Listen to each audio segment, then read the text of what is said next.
Welcome back to the Mixdown.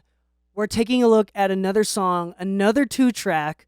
For all y'all hip hop, R&B, pop producers, engineers that are recording your artists and they're only bringing in 2 tracks. Okay, this is another one. This is a great example. This is a common example of something that you're going to see too often. We're going to jump right into the 2-track right now. You're going to see the rest of my session. It's got vocals on it as well. I'll show you the song later. But this is a very common problem that everybody has. Too much low end. Okay, how do you know when there's too much low end? First off, listen to music. Put on some. If you don't have a subwoofer in your studio, which most people do not, if you do not have a subwoofer, then you're going to want to put on some headphones and listen to the beat on headphones. Because the fact of the matter is, even crappy headphones will go down to 20 hertz.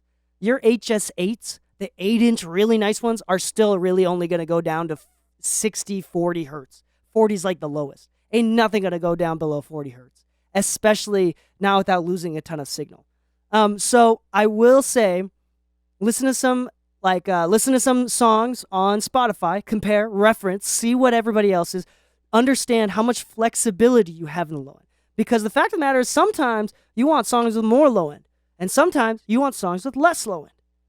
Now, oftentimes, with these 2 tracks, these producers are mixing it, making the beat in their crappy little home studio or great home studio, but they're not mix engineers. They don't understand the concept of balancing. They want to make shit hit hard, right? Oftentimes that means too much bass. So one of the big things to do, and another trick that you can use, is iZotope has this, and you can use any tool here, but this one is a really great one. iZotope has a tool called tonal balance control. In tonal balance control, I'm not sponsored by them or anything like that. I just keep talking about their tools. It's great. It shows you the average frequencies and like the peaks between them. A little bit too much high end, a little bit too much low end. Now, I like the high end from the hi-hats. I'm not going to cut it too much. I cut it a little bit, but the big thing is, how do we cut out that low end in a way that still works? I don't want that low end to be gone. I want it to work better and be more balanced because, again, one more thing, low end takes up a lot of energy. So by the time you get to the mastering stage and there's way too much low end, no matter how much you limit it, it will never be loud as some of the stuff with more balanced low end. Because if you have too much low end, it's going to trigger that limiter and it's going to squash the signal before any of the frequencies that humans actually hear better even reach us. Like literally, it will make your music louder if you lowered the low end, if you balance the low end. So how do we balance the low end, right? 1, listen to other songs, see what everything's doing. 2, tons of experience. I don't need to say that, but like you understand this concept. 3, maybe some tool like a frequency analyzer or the iZotope tonal balance control, right? There's a lot of different ways. The idea is you've gotten to the point where you've realized that there's too much low end for this. It's making the song quiet. It's whatever. It's too much low end. But you don't want to lose the kick of the low end. How do we do that? Okay, first step, we got to cut that shit out. We got to cut out that low end.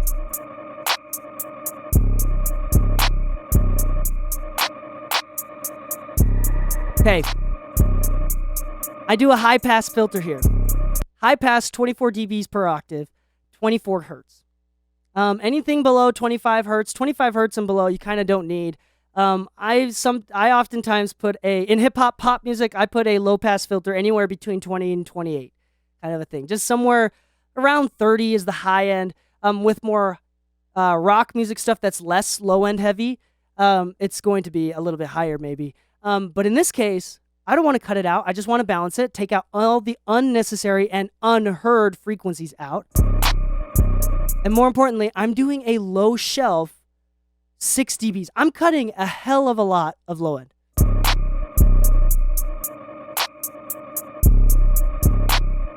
Okay, now if you're not listening on headphones or if you're not listening with a subwoofer, you will not hear a difference with the low end. Okay, that's the point. It's so low, it's just making the song quieter because it's hitting the limiter faster.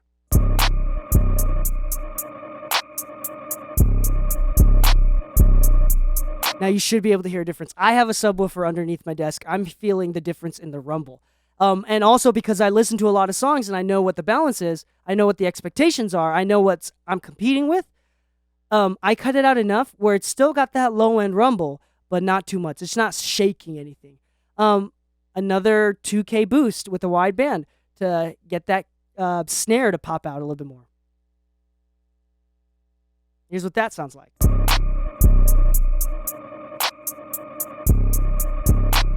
Just a touch. A little bit of that synth.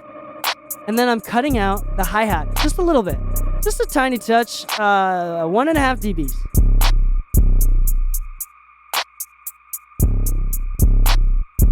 But the big one here is that I'm cutting out the low end.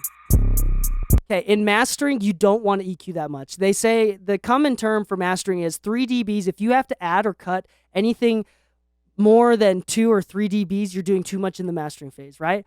This is not mastering.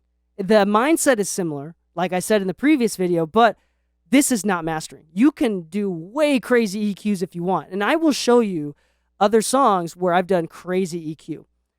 Let's move on to the next plugin here. Okay, this is an awesome saturation plugin made by Brainworks. Vertigo is an awesome company. They have it on Plugin Alliance and UAD. Now, this is the UAD version. Doesn't matter. The point is that you can add second and third order harmonics on specific frequencies. So I could solo the third order harmonics. So that's this section here. I'm just doing it to the low end. There's the mid-range, high mid, highs, the entire full. I'm doing just the low end. This is a pretty common thing for DK. Adding third harmonic to the lows.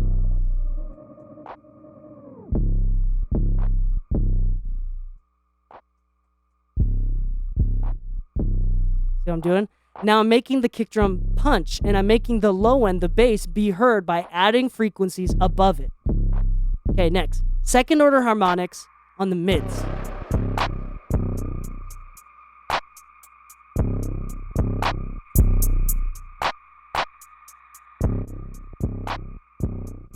I'm bringing out that synth a little bit more. So I'm kind of EQing with harmonics. Making that clap a little bit harder, and now together, off. So everything together right now, and then off.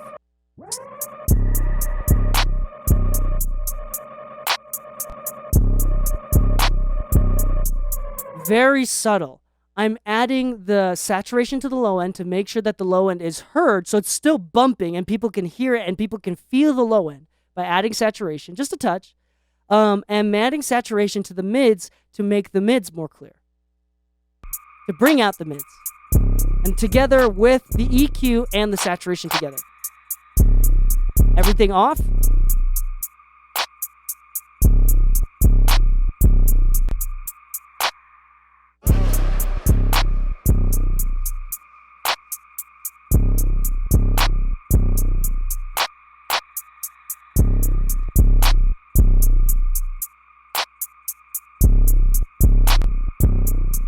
So a little bit more balanced, a little bit more forward.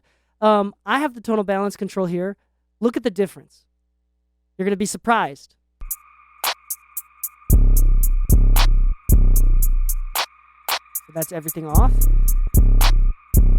everything on.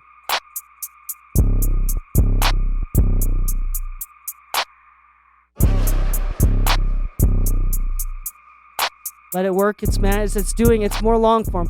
A little bit more mids, but the low end didn't change that much. And this didn't change that much either. That's okay. I'm using my ears and not the meters. You don't, even if you have tonal balance control, that's just a reference. That is not the right answer. This, to me, is enough low end where it's making the low end hit, but a little bit less, especially in the low lows where it's not going to bother me in the mastering phase. Okay. Now I'm going to show you a little bit of what the change is like with the rest of the track. Face talking that bullshit, we put you right back in your place. Y'all gotta step up your way. Y'all motherfuckers don't know me, I promise. I'm too polite when it comes to the talking, but y'all some bitches, I'm just being honest. They just gon' unload the clip while I'm watching. Boy. bullshit, I'm on my bullshit. I bust like a full clip, rolling endo. Ain't got no friends though. Very subtle. In fact, a lot of people will say, I can't hear the difference. That's the point, right? This one was actually mixed pretty well. I just adjusted it barely. This is a pretty in detail one. This is closer to the idea of mastering where I'm doing almost nothing, right? But that's okay. You don't have to change every single 2-track like crazy. The last one I changed a lot. This one, I'm not changing at all. It's still enhancing it just a little bit. One more time, check it out. Back on my inner bliss, please, it's my business. Yeah. I just love talking my shit. Bag, I'm trying to get it. Yeah. They just want to copy my shit. I got that shit on a floppy disk. Bet you they probably gonna start rocking my shit. Very subtle, but it's still making the song a little bit more balanced. And that's kind of the point of this. And I guess I could show you what everything is with the mix bus included. Here we go. Oh. Back on my inner bliss, please, it's my business. Yeah. I just love talking my shit. Bag, I'm trying to get it. Yeah. They just want to copy my shit. I got that shit on a floppy disk. Bet you they probably. Now, with the mastering stuff on, it's pretty obvious. Like, the mid-range is coming out a little bit more. The low end is cut, but it feels a little bit more flat. This is the opposite of the last one. The last one was too flat, and now I wanted to make it a little bit more scooped. This one is a little bit too scooped, and I wanted a little bit more flat. Oh. Back on my inner bliss, please, it's my business. Yeah. I just love talking my shit. Bag, I'm trying to get it. Yeah. They just want to copy my shit. I got that shit on a floppy disk. Bet you they probably gonna start. Again, more than the technique is what I'm hearing. More importantly, I knew what I wanted before I even touched it. I heard it and I said, there's a little bit too much low end. It's a little bit, it's not crispy enough in like the 2K, and the hi-hats are hitting me a little bit too hard. I said that from the beginning, before we even looked at the meters. And then we had some saturation to balance the low end to make sure that it's heard like the producer intended, and to make the snare hit a little bit harder and compressing it a little bit, just a touch, right? This is all part of the plan, and the important part is, and I wish I can just give you my ears, but the fact is I can't. You have to take the time to learn what sounds good, and this is the one concept that I cannot teach you, but I hope that you will learn through my courses, through the videos that you see, and through practice. Everything that I give you, I'm going to give you these stems. I'm going to give you to try. Maybe you can do better than me. I hope you do it better than me.